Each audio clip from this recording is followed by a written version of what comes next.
বন্ধুরা, কথিত আছে এখানে মানত করলে মনের আশা পূর্ণ হয়।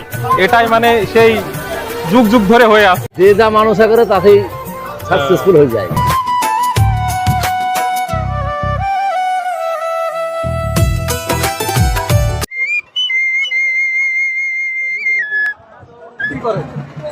ওই 15 বছর। মানে 15 বছরের মধ্যে কিছু চেঞ্জ দেখতে পাইছে না? 15 বছর থেকে এরকম হয়েছে। আগে থেকে একটু চেঞ্জ, এখানে একটা পাকা ঘর করেছে, আগে চালের ঘর ছিল। আগে চালের ঘর ছিল না, তাহলে তো অনেক দিন থেকে আসছে। হ্যাঁ, রাস্তাগালা পাকা হয়েছে। ননদিনী দেয় গো জ্বালা,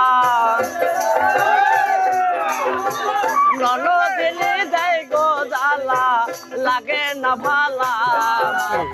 সুন্দর লাগছে, মানে এখানে অনেক রকমের মানুষ আছে, মানে দেখিয়ে ভালো লাগছে। আর সবচেয়ে বড় কথা হলো যেখানে মানে যে পুকুরটা আছে, মানে এটাতে সবাই সবকিছু দান করছে। আজকে ইউনিক জিনিস দেখলাম, মানে সাইকেলে মানে মোটর সাইকেলের নাম্বার প্লেট বসানো। সত্যি এটা দেখে অবাক হয়ে গেছে আপনি, মানে আমি তো অবাক হয়ে গেছি। হ্যালো বন্ধুরা, সবাই কেমন আছেন? আশা করি সবাই ভালো আছেন। আজ আমরা চলে এসেছি একদম লোকাল জায়গার সবচেয়ে রহস্যময় আর 300 বছরেরও পুরনো ঐতিহাসিক মেলায়।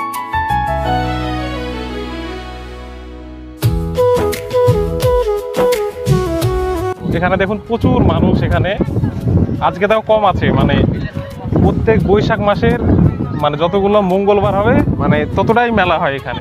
যুগ যুগ ধরে এই মেলা চলে আসছে, আর আজকে তোমাদের পুরো ইতিহাস খুলে বলবো, কোনো কিছু বাদ দেবো না। ভিডিও শেষ পর্যন্ত দেখলে বুঝবে এই মেলার জাদু কতটা গভীর।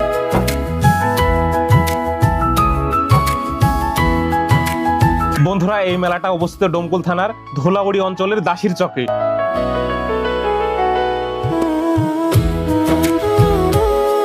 বন্ধুরা, আপনারা দেখতে পাচ্ছেন চারিদিকে উপচে পড়া। বন্ধুরা, দূর দূরান্ত থেকে হাজার হাজার মানুষ আসে এখানে মানত করতে। এই মেলা সবার কাছে মস্তরমের মেলা নামে পরিচিত।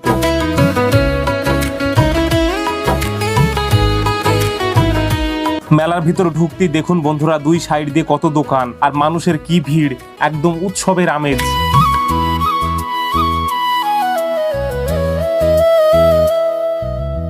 ওয়াও, হঠাৎ চোখে পড়ে গেল এই বাঁশের তৈরি সামগ্রী আর দারুণ কিছু ফুলদানি। একদম গ্রাম বাংলার ঐতিহ্য যেন ফুটে উঠেছে এখানে।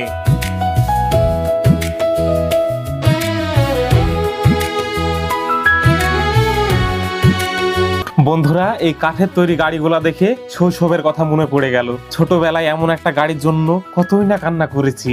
সেই দিনগুলো